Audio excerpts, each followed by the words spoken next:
राकेश झुनझुनवाला एक भारतीय अरबपति बिजनेस मैग्नेट, स्टॉक ट्रेडर और निवेशक थे। उनका जन्म 5 जुलाई 1960 में और 14 अगस्त 2022 को उनकी मृत्यु हुई।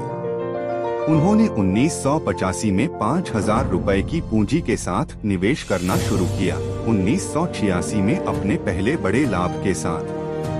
उनकी मृत्यु के समय उनकी अनुमानित कुल संपत्ति $5.8 बिलियन थी, जिससे वे दुनिया के 438वें सबसे अमीर व्यक्ति बन गए। वह अपनी संपत्ति प्रबंधन फर्म रेयर एंटरप्राइजेज में भागीदार थे। एक सक्रिय निवेशक होने के अलावा उन्होंने कई कंपनियों के अध्यक्ष और निदेशक के रूप में कार्य किया। वह अकासा एयर के संस्थापक भी थे। झुनझुनवाला को अक्सर इंडियाज वॉरेन बफेट या बिग बुल ऑफ इंडिया के रूप में जाना जाता था और व्यापक रूप से उनके शेयर बाजार की भविष्यवाणियों और तेजी के दृष्टिकोण के लिए जाना जाता था। झुनझुनवाला मुंबई में एक राजस्थानी मारवाड़ी परिवार में पले थे, जहां उनके पिता आयकर आयुक्त के रूप में काम करते थे। उनका सरनेम इंगित करता है कि उनके पूर्वज राजस्थान के झुंझुनू के थे।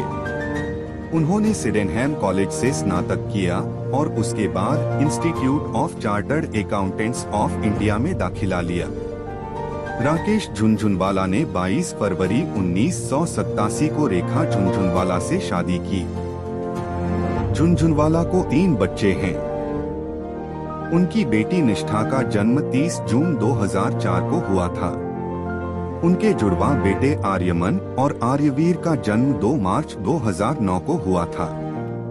झुनझुनवाला की शेयर बाजारों में दिलचस्पी तब पैदा हुई जब उन्होंने अपने पिता को अपने दोस्तों के साथ बाजारों पर चर्चा करते देखा, जबकि उनके पिता ने उन्हें बाजारों में मार्गदर्शन किया।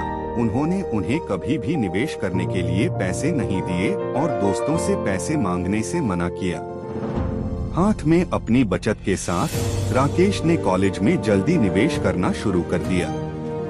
1985 में 5,000 रुपए की पूंजी के साथ शुरुआत करते हुए झुनझुनवाला का पहला बड़ा लाभ 1986 में 5 लाख रुपए के रूप में आया।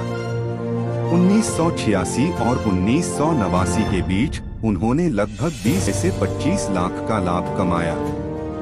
2022 तक उनका निवेश बढ़कर 11,000 करोड़ रुपए हो गया था।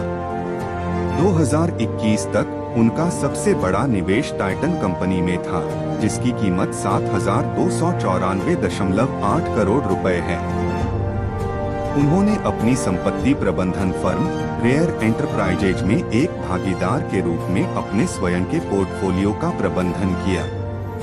एक सक्रिय निवेशक होने के अलावा झुनझुनवाला एपटेक लिमिटेड और Hungama Digital Media Entertainment Private Limited के अध्यक्ष थे और Prime Focus Limited, Geojit Financial Services, Bilcare Limited, Praj Industries Limited, Provogue India Limited, Concord Biotech Limited, Innovasynth Technologies I Limited, Mid Day Multimedia Limited, Nagarjuna Construction Company Limited, Tops Security Limited और Viceroy Hotel के निदेशक मंडल में बैठे।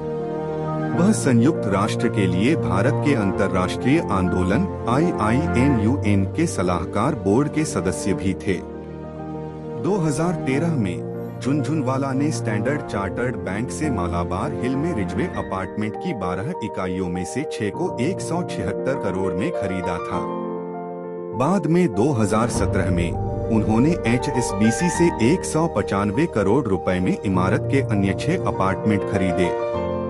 2021 में उन्होंने पुराने भवन को गिराकर अपने नए 70,000 वर्ग फुट 13 मंजिला घर का निर्माण शुरू किया। 2021 में उन्होंने जेट एयरवेज के पूर्व CEO विनय दुबे के साथ भारत में कम लागत वाली एयरलाइन अकासा एयर की सहस्थापना की। नई एयरलाइन के पास 2 विमान हैं, 70 और विमानों के लिए अतिरिक्त ऑर्डर के साथ, और अगस्त 2022 तक 3 शहरों के लिए उड़ान भरता है। झुनझुनवाला की इनसाइडर ट्रेडिंग के लिए जांच की गई थी।